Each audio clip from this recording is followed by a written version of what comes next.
I don't know about you, but I used to think bats were kind of creepy. I mean, they're mammals that can fly. Sure, they have cute little faces, but they're big. Round ears and Hanji upside-down sleeping habits just seemed kind of weird to me.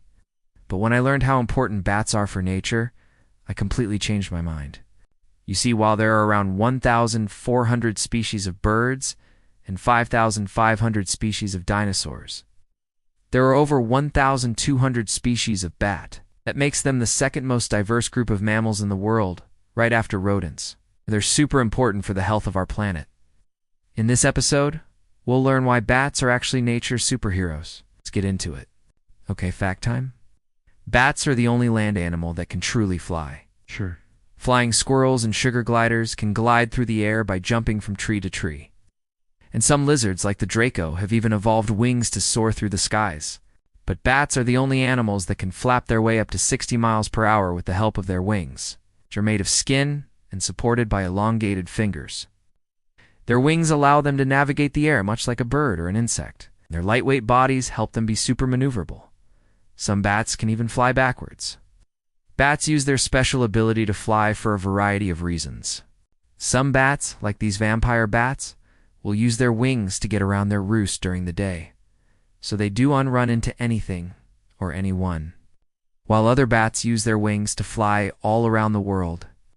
In 1 year, a little brown bat might fly over 40,000 miles in its lifetime. That's about halfway around the world. And a Mexican free-tailed bat can fly up to 100 miles per hour, making them the fastest animal on Earth. That's faster than peregrine falcons and grizzly bears. Damn. And although some people say bats are blind, they actually have pretty good eyesight. Their eyes are adapted to see well in low light conditions. But some species also have great hearing, which they use to find yummy food. Speaking of food, bats eat a ton of different things. While many people think bats only eat bugs, there are fruit bats that prefer a more fruity diet.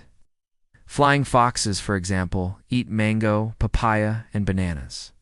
And because bats often prefer to eat the less ripe fruit, they end up helping plants get pollinated. As they slurp up sweet fruit juices, pollen sticks to their furry bodies. Then when they go to find another fruit to eat, some of that pollen falls off onto the plant below, and voila, pollination happens.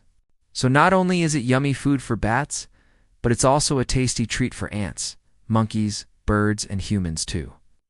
And did I mention that bats also help us with pest control? As I mentioned earlier, many bats prefer to eat bugs, and some bats are even venomous. The aptly named vampire bats have 2 hollow fangs that they use to slice open the skin of their prey, usually a cow or a horse. They then lap up the blood with their large, rough tongues, which also have tiny barbs on them to help collect even more blood. Vampire bats need to feed on blood every few days, and each bat can drink up to 10 ounces of blood in one night. So you can imagine how many mosquitoes or ticks or other biting insects a bat can eat in its lifetime. So not only are bats fascinating creatures with amazing adaptations, but they're also super beneficial for us humans and the rest of nature.